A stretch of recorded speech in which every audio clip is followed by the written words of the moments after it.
Hello everyone, welcome to our channel JMD classes. So friends, आज हम आपसे discuss करेंगे दिल्ली सल्तनत के बारे में। मध्यकालीन भारत के इतिहास के अंतर्गत ये हमारी चौथी क्लास होगी।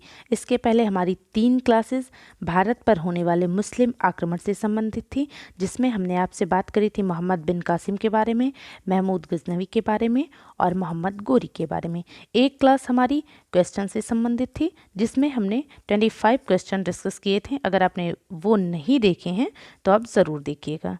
चलिए, दिल्ली सल्तनत के अंतर्गत हम 5 राजवंशों के बारे में पढ़ते हैं। दिल्ली सल्तनत पे 5 राजवंशों ने शासन किया है, तो क्रम से हम देख लेते हैं। सबसे पहला वंश है गुलाम वंश। गुलाम वंश का शासनकाल है 1206 से लेकर के 1290 ईस्वी। गुलाम वंश के संस्थापक हैं कुतुबुद्दीन ऐबक। दिल्ली सल्तनत पर गुलाम वंश की नींव किसने डाली थी? कुतुबुद्दीन ऐबक ने डाली थी। अगला वंश है खिलजी वंश। खिलजी वंश का शासनकाल 1290 से लेकर के 1320 ईस्वी तक रहा है और खिलजी वंश के संस्थापक हैं जलालुद्दीन फिरोज खिलजी। अगला वंश है तुगलक वंश। तुगलक वंश का शासनकाल है 1320 से लेकर 1414 ईस्वी और सबसे लंबे समय तक शासन किया है दिल्ली सल्तनत पर अगर किसी वंश ने, तो वो है तुगलक वंश। तुगलक वंश के संस्थापक गयासुद्दीन तुगलक हैं। अगला वंश है सैयद वंश। सैयद वंश के संस्थापक खिज्र खान है और सैयद वंश का जो समय है वो है 1414 से 1451 ईस्वी। ठीक है फ्रेंड्स। अगला वंश है लोदी वंश और लोदी वंश के संस्थापक हैं बहलोल लोदी और लोदी वंश का जो समय है वो है 1451 से 1526 ईस्वी। ठीक है फ्रेंड्स, लोदी वंश के संस्थापक बहलोल लोदी। तो इस चार्ट के माध्यम से आप इसको एक नज़र में पूरा देख सकते हैं, जो कि आपके लिए बहुत इम्पॉर्टेंट होगा। ठीक है गाइस, चलिए आगे चलते हैं। गुलाम वंश का जो समय रहा है वो रहा है 1206 से लेकर के 1290 ईस्वी। गुलाम वंश के संस्थापक कुतुबुद्दीन ऐबक रहे हैं। जो कुतुबुद्दीन ऐबक हैं ये गोरी का दास था। गोरी का दास कौन था? कुतुबुद्दीन ऐबक। और इसी ने 1206 ईस्वी में गुलाम वंश की नींव डाली थी। कहाँ पे? दिल्ली सल्तनत पर। 1206 से लेकर के 1210 तक ही इसका शासनकाल रहा है, यानी कि मात्र 4 सालों का शासनकाल रहा है। किसका? ऐबक का। अगर इसके परिचय की बात करेंगे तो गुलाम वंश का प्रथम शासक है कुतुबुद्दीन ऐबक। तुर्क जनजाति से ये संबंधित था। इसने आजीवन सुल्तान की उपाधि से परहेज रखा, अर्थात इसने कभी भी सुल्तान की उपाधि धारण नहीं की। स्वयं को मलिक एवं सिपह सालार की ही पदवियों से संतुष्ट रखा था।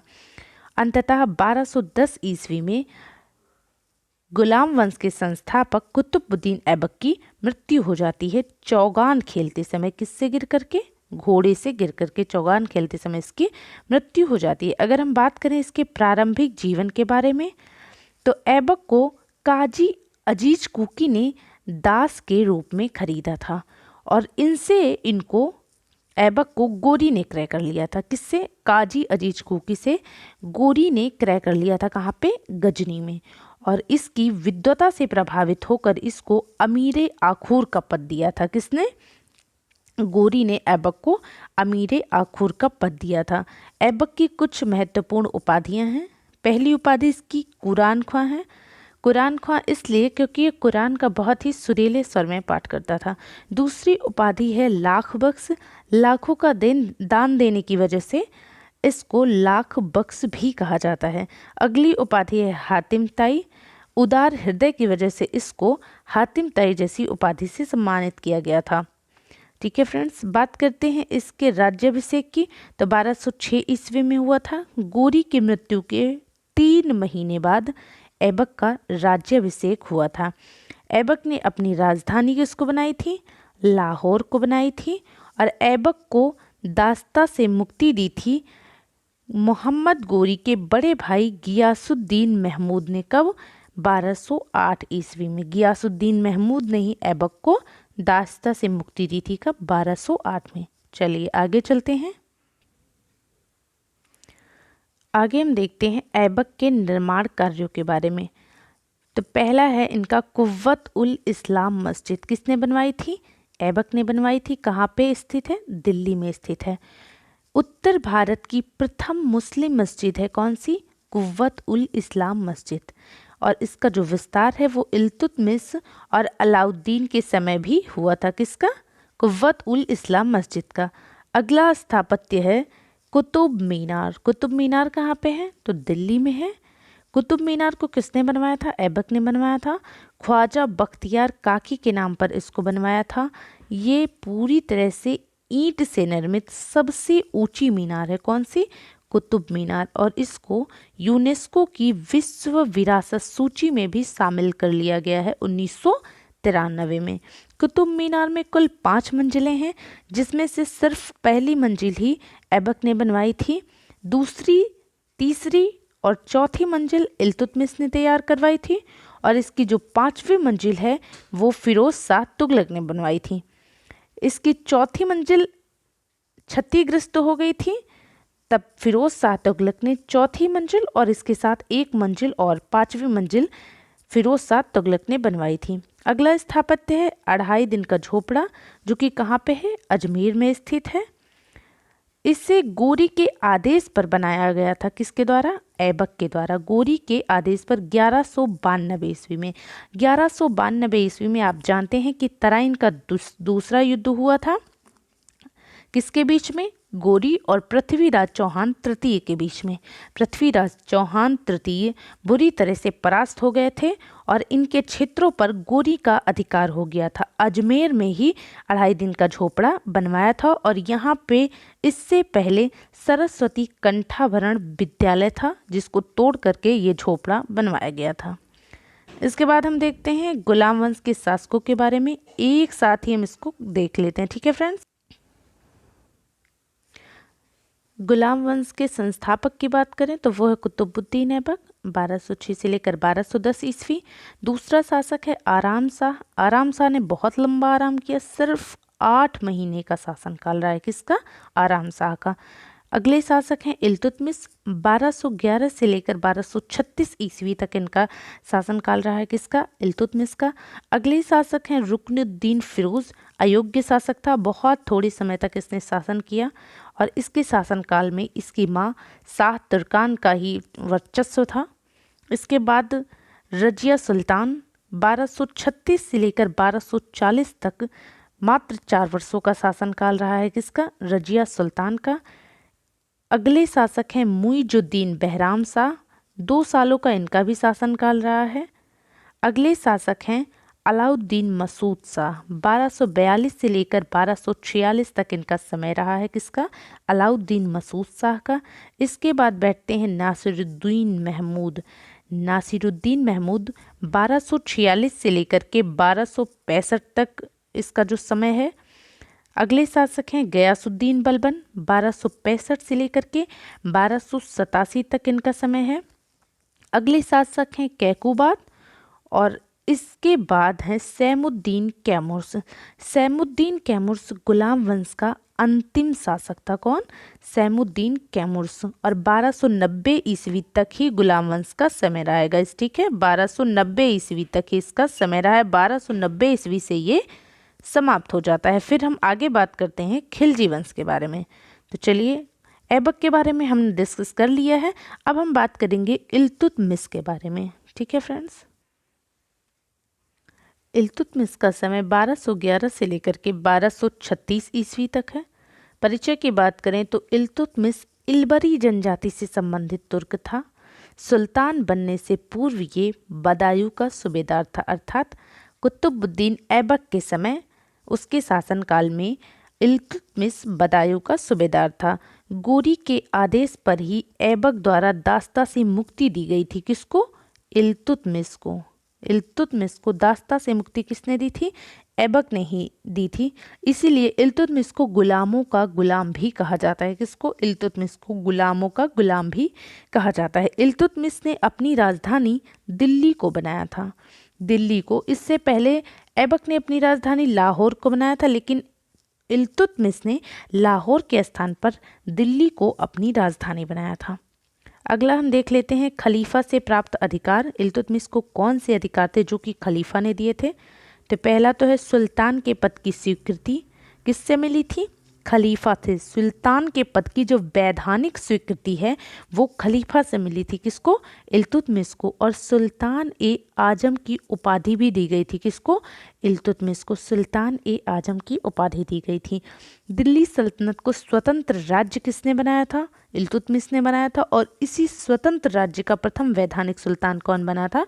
तो वो भी इल्तुतमिश ही था। दिल्ली सल्तनत का वास्तविक संस्थापक कहा जाता है। किसको? इल्तुतमिश को, क्योंकि सर्वप्रथम इसी ने दिल्ली को अपनी राजधानी बनाया था। अब बात करते हैं इसके सिक्कों की। सल्तनत कालीन भारत में सर्वप्रथम शुद्ध अरबी सिक्के किसने चलाए थे?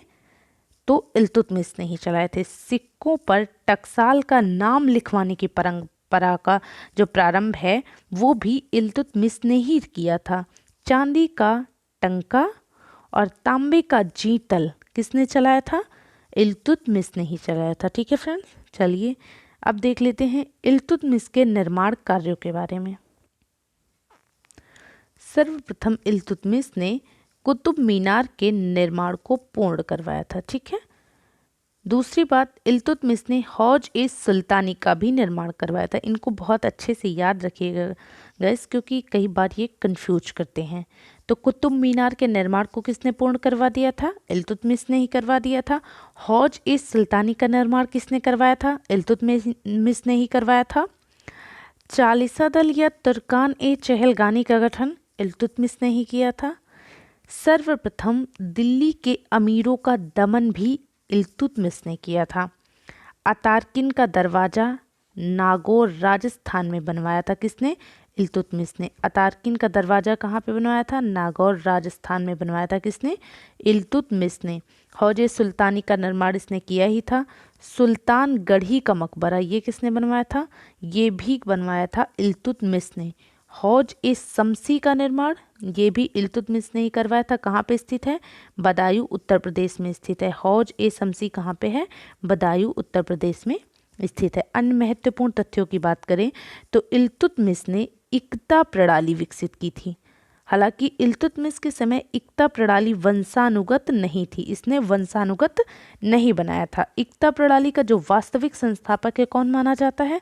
इल्तुतमिश ही माना जाता है, लेकिन इसने इक्ता प्रणाली को वंशानुगत नहीं बनाया था। इसके बाद हम बात करते हैं तराइन के तीसरे युद्ध की, जो कि 1215 ईस्वी में हुआ था। इससे पहले हमने तराइन के 2 युद्ध के बारे में बात कर ली है। 2 युद्धों में पहला 1191 में हुआ था गोरी और चौहान के बीच में।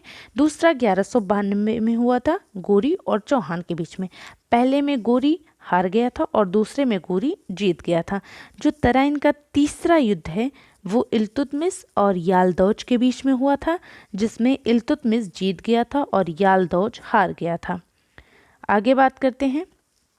इल्तुतमिश ने गजनी के ख्वारिज्म शाह की सहायता से यालदौज को पराजित करके बदायूं में इसकी हत्या कर दी थी। किसकी?